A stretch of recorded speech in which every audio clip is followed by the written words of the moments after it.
দিল্লি হয়ে শনিবার ঢাকায় আসছেন ডোনাল্ড লু। ডিমের দাম আরও বেড়েছে, আগের মতোই মাছ, মাংস, সবজি। দেশের কোথায় কোথায় ভারী বৃষ্টি হতে পারে জানালো আবহাওয়া অফিস।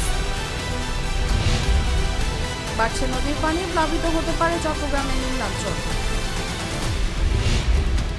গায়ক অর্ণবের স্ত্রীকে হত্যার হুমকি। ব্রিজ বিষয়ে জাল করে বিজ্ঞপ্তি, বিভ্রান্ত না হওয়ার অনুরোধ। কক্সবাজারে পাহাড় ধসে 6 জনের মৃত্যু। পুলিশের দায়িত্ব পালনে অপেশাদার আচরণের সুযোগ নেই জানিয়েছেন ডিএমপি কমিশনার।